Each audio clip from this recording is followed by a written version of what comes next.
Welcome back, YouTubers. Last episode I was talking about more of the game mechanics, and there's something I had to mention, and for the life of me I cannot remember what it was right now. I was talking about range, and people sniping at insane ranges, taking off all the nice graphics and whatnot. If I remember it, I will pop it in. It's how it works usually, you know. Something important you had to say, and you totally forgot it, and then 2 days down the road you're walking down the street and all of a sudden bam, oh, that's what it was. Fat lot of good that helps then, but anywho. So there is no hit points in this game, and one hit, one kill. This game solely thrives on whoever gets the first shot is always going to win if their shot actually penetrates. Now, I've had games where I have been totally unable to penetrate a tank. I'm aiming all over the place. Now, I think some of this issue that I am having when I came back to this title after I left it to play World of Tanks for about a year, when I came back there were so many changes.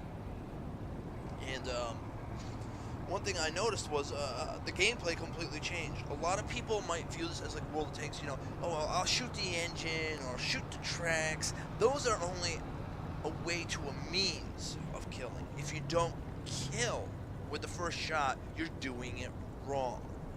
And that's the issue. A lot of people might be viewing it as World of Tanks, you know. Oh, if I track him or I'll shoot in the engine, I'll disable the tank. See, in World of Tanks, it's weird because they have crew, but crew positions are not as heavily influenced as in this game. An example of what I'm saying. Here, let's take a look at an X-ray right here of what's inside the tank. Now, this, I must give credit to Gaijin again. This is pretty kick-ass. You get to see the layout of all the key components inside the tank, including crew. Here we have the machine gunner. Here we have another machine gunner. We have, what's this? A driver and a machine gunner. This is most likely the radio operator as well. Look at this turret. These two guys have like no room at all. Here's the commander, and here's the aimer. Wouldn't it be like gunner or loader? Aimer seems kind of weird, but anywho. And we also have the parts of the tank as well. Right up here, transmission. We got back here, radio station. This whole transmission, look how far back it goes through the entirety of the tank. And it goes to the fuel tank, is located right here. The engine right here. Another fuel tank. And the turret ring. Most importantly, the ammo down here. Right on the floor. You have other minor things like optics are on here. Each tank is all laid out differently. They have completely made sure, see? This little Stuart looking tank here. You can see exactly what I'm talking about. Everything is different. And this is where you have to know the layout of your tanks. I mean, look at this layout on the M2A4, and then compare it to this thing. Much different. Look at all the wide open areas. If you fire, you got a whole section right here. If you fire in this section, either A, the shot's gonna go in and pass through if you have the right type of ammo and cause no damage, or if the shot goes in, they've actually modeled in here the ballistics of shell shrapnel as it impacts. It blasts inwards. I'll tell you right now, life as a tanker during World War II must have sucked hardcore, especially if you got penetrated with a shot, because all you hear is that bing sound as the shell goes through, and next thing you know, you can, if you're lucky and you don't get hit, all you hear is the bing from the explosion of the shell hitting you, and all these tiny pieces of metal shrapnel flying everywhere inside the tank. This is very damaging indeed. I mean, shrapnel can hit anything inside these tanks. The smaller the tank, the worse off it is. See what I mean? You got all this ammo here. Everyone's crammed together in this tiny vehicle. And usually the tiny vehicles almost have no armor on top of it. But they have that with speed. They have the advantage over speed. And like I said, if you were to shoot this thing pretty much anywhere, this thing is most likely going to explode. But if you were to shoot the tank in here in War Thunder, the shell would go in, shrapnel would affect so much of what's going on inside the tank. I mean, there's a good chance everything inside there is going to get fried. All the people would be dead. You know, you can kind of understand where they're coming from if one shell makes it in and they're dead. Especially on something this small. What's even more damning is if you have a high explosive shell and you fire and it actually penetrates, there's a guaranteed chance that this guy or this vehicle will be knocked out, especially how small this vehicle is. Imagine HE hitting in here, landing inside, exploding inside this tank, everything would be gone. It would be erased. But from a game standard, it's cool, but at the same time it sucks, and it sucks horribly because penetration happens nearly all the time on the tanks that I drive, which I'll tell you right now, I have not explored any other nation other than the German vehicles. And as I've stated before, this is a new account I created. I deleted my old ones. I don't know if I'm going to play this. I'm just doing this solely out of informing people and giving a little bit of a review on this game. Let's see, mostly the German vehicles here. Let's see, do research. I made it all the way down to... This is new altogether. I have not seen this. I made it all the way down to here, the Stug 3G. I fully researched this.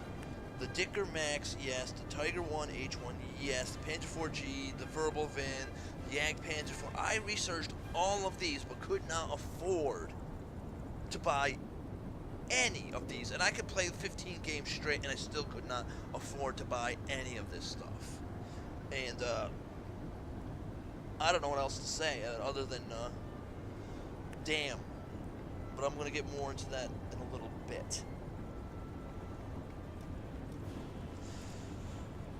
Okay, other than that, they also give this nice readout of, let's say, armor. They show you here, which is pretty cool, the location of the armor and how thick it is. See, look at this rolled homogeneous armor here, 120 millimeters thick. Effective thickness, though, because of the sloping, very important on tanks, by the way. Very, very important. Flat surfaces usually mean easy penetration. You slope it, much harder to penetrate. You can see right here, the thickness is 120 millimeters on the mantlet of the gun, of the Jagdpanzer. The effective thickness actually skyrockets up to 230 millimeters because of the angle of 33 degrees.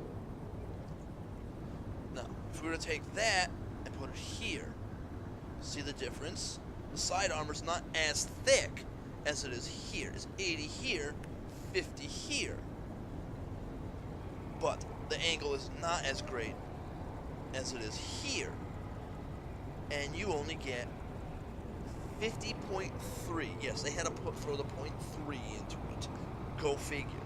And it just goes throughout.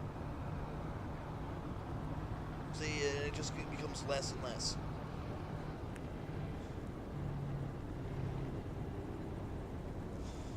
But yes, the game has no hit points. You can spend the whole day shooting at a target, penning it, and you can keep penning it, shooting it, and hitting it. But as long as the crew does not all die, the tank will be fine. That's where a lot of World of Tanks players might be thinking, well, I shot him in the engine. He caught fire. He should be dead. And fire, I'll tell you right now, is a big issue in War Thunder. You catch fire and you don't have a fire extinguisher, you're dead. There's no if, whats, or buts. You're dead. It's a long, It takes a while for the fire to, not a while, but it takes a little bit before the fire outright kills you. Unlike World of Tanks, where you can throw in a fire extinguisher and buy one and put the fire out. The game does offer fire extinguishers in this game. Yes, it does. But more on the damaging in a little bit here. But the fire, once the fire's in and you don't have a fire extinguisher, you're dead. You're just a ticking time bomb ready to explode. You're on fire. That is it. You're dead. There's nothing you can do to save yourself at this point. You might be able to get one more shot off, but from my game experiences, if you're on fire, you can't fire. You cannot shoot the tank. Yeah, I've seen tanks drive around while on fire and still fight back, which I'm baffled and confused on how the hell these guys are able to do that. But when I catch fire, what happens? I'm dead. But usually, if you're hit, it's over. It's over at that point. And that's one more of the damning things. It seems that no matter what tank I have driven, you can take any damage anywhere, and you're freaking crippled. And I mean, oh no, the radio operator's been hit. Guess what? Your shell's been reloaded. You need to reload the shell again in the gun. And you're like, what? Well, where's the fucking logic in that? Because there is none.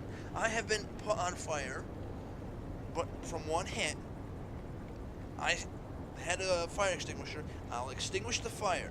Once the fire has been extinguished, the loader, I don't know why this is even programmed in here, and I've had it happen plenty of times, and people that I have spoken to that play this game say that I'm making it up, but I've had it happen countless times. After the loader, apparently he's the only one that does a damn thing in the tank, the loader puts the fire out, turns around, goes back to the gun, removes the shell from the breech, which he just put in from the beginning of the match. I haven't fired around yet, mind you. Removes the shell, just to put the shell back in, just to make sure for what? I don't know. And then you gotta suffer from the reload time. And that confuses the hell out of me. Well, why is this loader doing that? And I'll tell you right now, getting repairs in this in tanks, it's a long process. I mean, some things are minor, you don't have to repair right off the bat. Like minor track damage, you don't need to do it. You can if you want.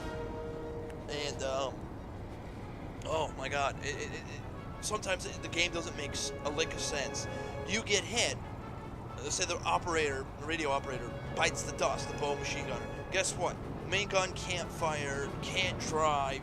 It doesn't make any sense. It doesn't. And your driver, he's fine.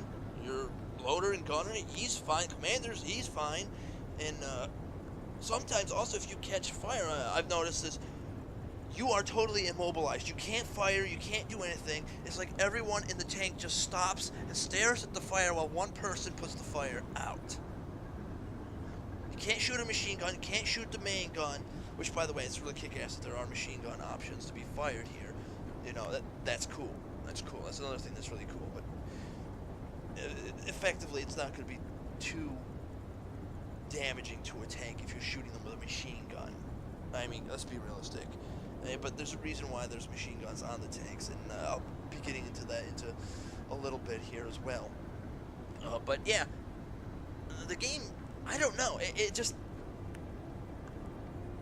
takes a collective shit sometimes on some of the minor things, like, oh, you got shot in the track, we gotta fix it, everyone stop what they're doing, everyone get out of the tank, gotta fix the track, which, by the way, you don't see that. And getting tracked in this game, good lord. You get tracked and you don't have a repair kit to fix it as fast as possible, yeah, you're pretty much immobilized. And a tank that's immobilized is an easy target and an easy kill. And especially in this game, where one shot is all it takes. Remember, one shot isn't meant to disable the tank. One shot. If you can't do it with one shot, you're up shit's creek without a paddle. Because one shot has to kill almost all the crew, if not all the crew.